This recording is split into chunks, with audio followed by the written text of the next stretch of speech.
আপনাকে কেউ ব্যবহার করছে বুঝবেন যে 5 লক্ষণে।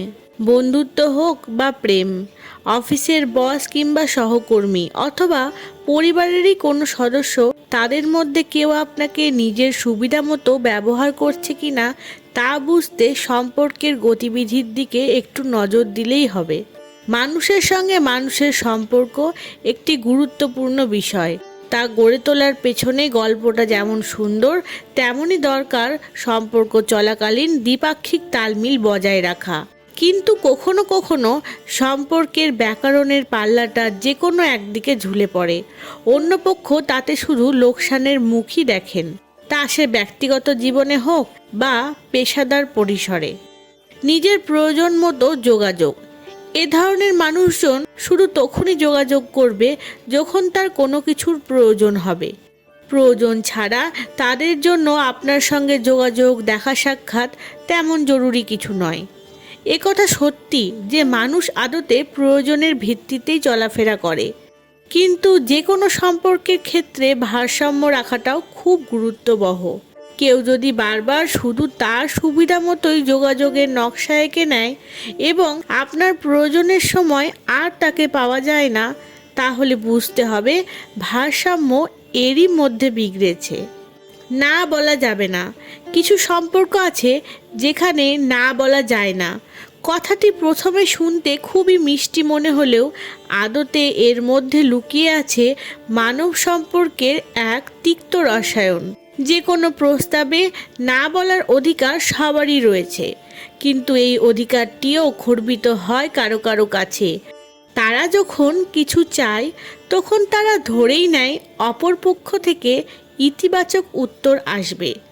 একটা সময় তারা নিজেদেরকে এতটাই অভ্যস্ত করে ফেলে এই বিষয়ে যে যৌক্তিক কোনো পরিস্থিতিতেও না শুনতে পারাটা তাদের জন্য কঠিন হয়ে পড়ে। ফলস্বরূপ ভুগতে হয় অপর পক্ষকে। খোঁচা দিয়ে কথা বলা, অভিমানের আবরণে অভিযোগ ইত্যাদি বিভিন্ন ধরনের মানসিক শোষণের মুখোমুখিও হতে হয়।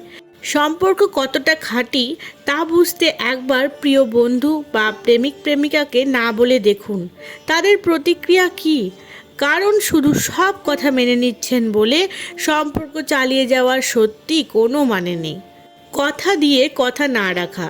এই ব্যক্তিরা যে অবস্থানেই থাকুক না কেন, তাদের মধ্যে কথা দিয়ে কথা না রাখার স্বভাব লক্ষণীয়।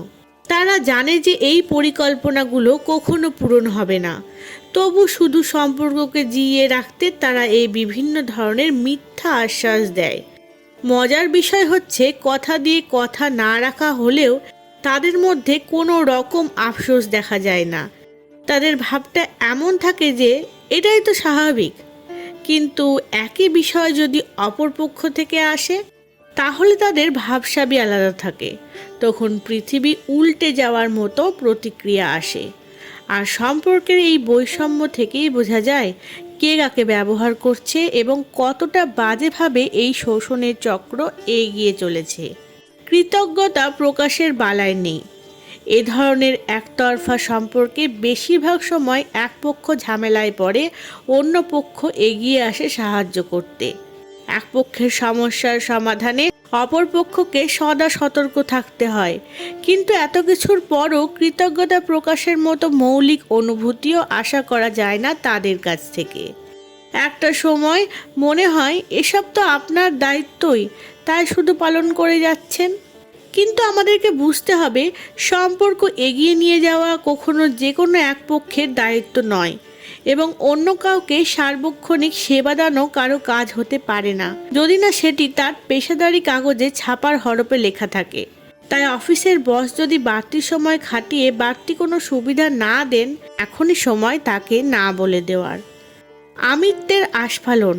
সম্পর্ককে যারা একতরফা প্রয়োজন মেটানোর উৎস হিসাবেই দেখে যান, তাদের কাছে অপর পক্ষের চাওয়া পাওয়া, প্রয়োজন, প্রত্যাশা কিছুই গুরুত্ব পায় না।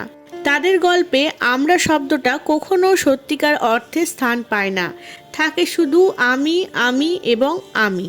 তাই পার্সোনালিটি ডিসঅর্ডারে আক্রান্ত ব্যক্তিদের মধ্যে অন্যদেরকে ক্রমশ ব্যবহার করে যাওয়ার বেশ ভালো রকম প্রবণতা দেখা যায়। সম্পর্কের যে কোনো বিন্দুতে যদি আপনি বুঝতে পারেন যে অপরপক্ষ নিয়মিত আপনাকে ডাম্পিং বিন বা টিস্যু পেপারের মতো ব্যবহার করে যাচ্ছে এবং তার বদলে আপনি যা পাচ্ছেন তা কোনোভাবেই যথেষ্ট নয়, তাহলে সেই সম্পর্কে সীমারেখা টেনে দেওয়াটাই এখন সময়ের দাবি। লক্ষণগুলো সম্পর্কে সচেতন হন এবং প্রয়োজন মতো এমন পরিস্থিতি থেকে বেরিয়ে আসুন। আজ এখানেই শেষ করছি, দেখা হবে পরের ভিডিওতে। ধন্যবাদ।